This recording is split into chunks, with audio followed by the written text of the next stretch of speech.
Meus irmãos, o capítulo 6 do Evangelho de São João é um capítulo muito importante, que ele trata da Eucaristia, que é o centro da nossa vida sacramental. E 5 semanas nós tivemos uma jornada de meditação sobre grande parte deste capítulo. E hoje nós chegamos na parte final.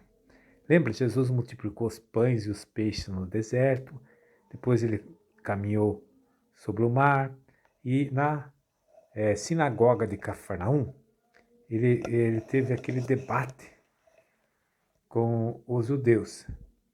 É interessante notarmos que o evangelista São João, ele, para fazer uma teologia da Eucaristia nesse capítulo 6, ele optou para fazer na forma de um debate, de uma disputa. Todo mundo gosta de uma boa briga, né? E aí, no caso, já digo para vocês que não vai ter um final feliz. É o que nós vamos refletir hoje sobre o final desse debate. Vocês lembram que o povo queria fazer de Jesus um rei. Então o povo ficou muito frustrado e descontente com Jesus, porque Jesus frustrou a sua expectativa de que Jesus fosse um grande paizão, pai dos pobres, que ia dar pão de graça para todo mundo. Era um bando de folgado. Os judeus, aí por judeus, se entenda bem, em João, judeus não é o povo, os judeus é a elite, é os escribas, os mestres da lei. Eles ficaram profundamente ofendidos com o discurso de Jesus e eles consideraram Jesus um elemento perigoso que devia ser eliminado. E os discípulos? Os discípulos acabaram por murmurar contra Jesus e o abandonar. Houve uma ruptura no seguimento de Jesus. Vamos lá começar a ler os versículos. No versículo 60. Muitos de seus discípulos, ouvindo-o, disseram: Esta palavra é dura, quem poderá escutá-la? Em grego, o termo usado é esclerose. Existe até dentro da medicina, esclerose, por exemplo. É uma coisa que era para ser mole, mas que está duro. Então eles acharam que, quer dizer, o discurso de Jesus que deveria ser brando, uma coisa adocicada, ele desandou. O discurso de Jesus está difícil de engolir. Mas que palavras eram essas? Que discurso era esse?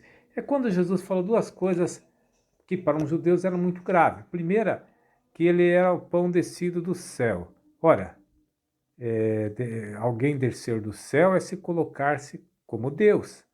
E outra coisa que para um judeu é difícil de engolir, literalmente, é essa história de comer a sua carne e principalmente beber o seu sangue, porque no Levítico, capítulo 17, existe uma proibição explícita de beber sangue, de comer o sangue junto com os animais, com a carne dos animais que você vai preparar uma comida.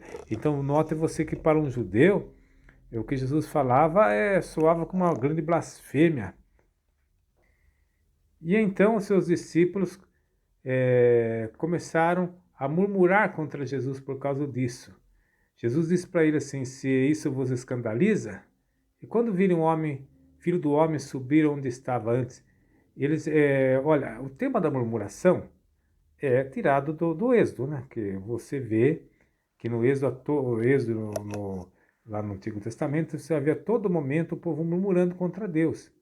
Porque eles murmuram porque estão com fome, porque estão sem água, eles culpam Deus de tudo.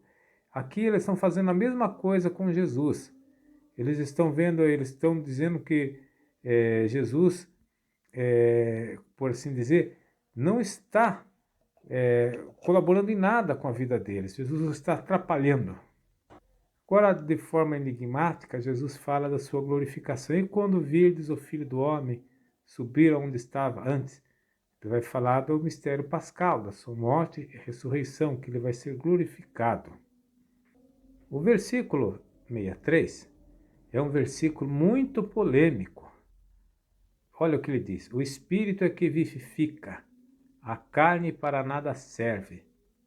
As palavras que eu vos disse são espírito e vida. Dentro da teologia protestante, esse versículo é tirado fora do contexto e eles fazem uma leitura da Eucaristia como simbólica.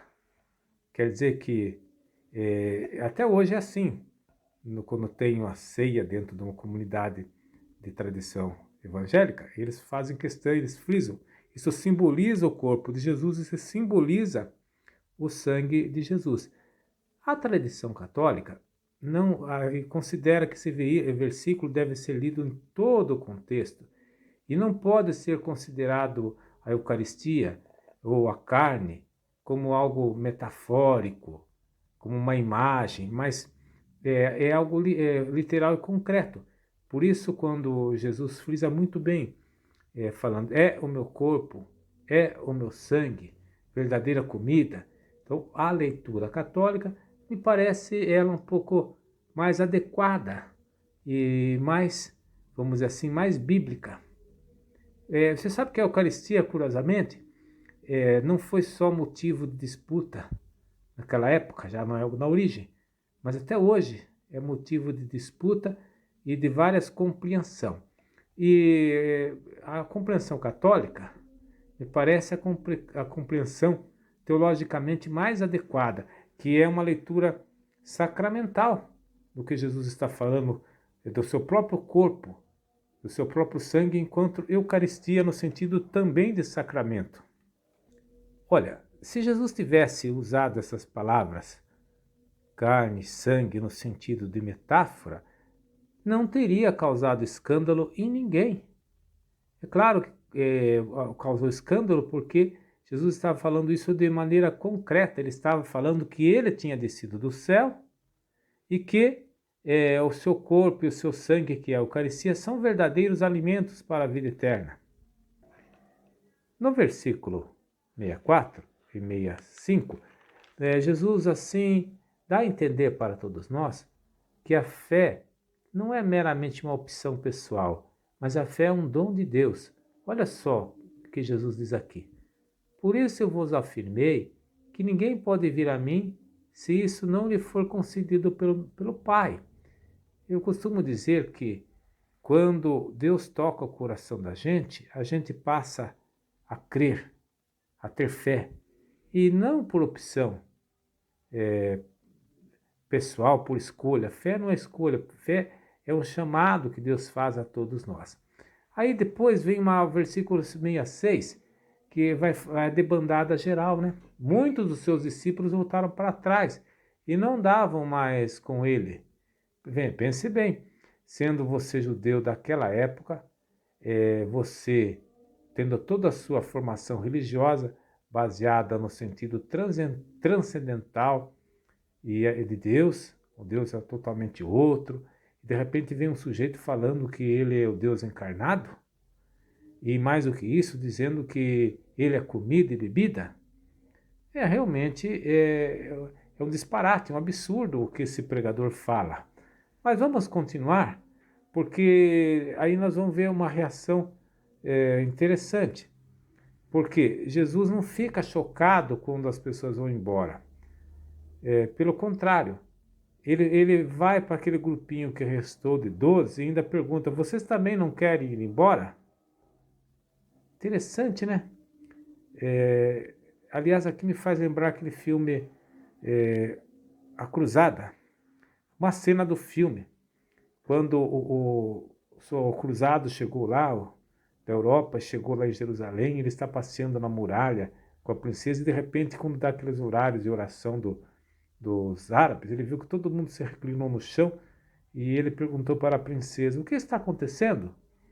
E a princesa que estava lá mostrando para ele a visão panorâmica lá do entorno da muralha de Jerusalém, ele disse assim, pois é, Jesus disse, escolha.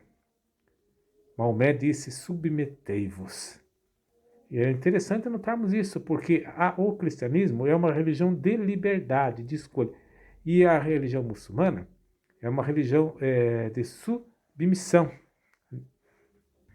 E então Pedro vai tomar a palavra e falar, como sempre, Pedro toma a iniciativa e fala pelos outros apóstolos e vai dizer assim, a quem iríamos nós, Senhor, se só Tu tens palavra de vida eterna? Nós cremos, reconhecemos que és o Santo de Deus.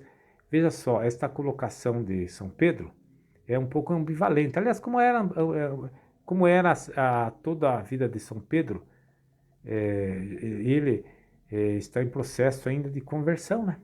Então veja bem, a primeira parte é positiva, porque ele reconhece que Jesus Cristo é a palavra de vida eterna.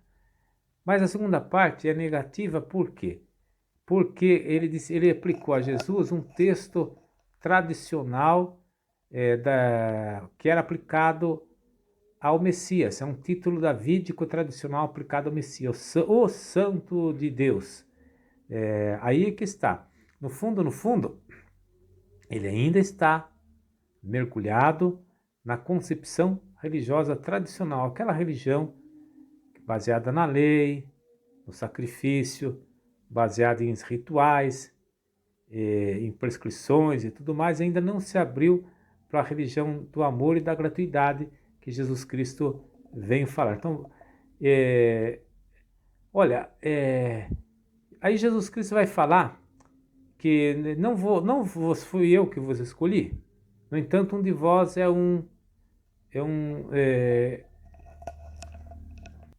diabo. Esse versículo não é lido na liturgia, mas eu estou comentando aqui porque parece-me que é interessante notarmos que Judas, embora fosse um personagem histórico, representa também a parte em nós que quer trair o seguimento de Cristo. Então, às vezes a gente não percebe que nós temos também um pouquinho da incredulidade, um pouquinho da ambivalência de São Pedro e até da traição. Nós temos que trabalhar tudo isso para compreendermos a mensagem de Jesus. Amém.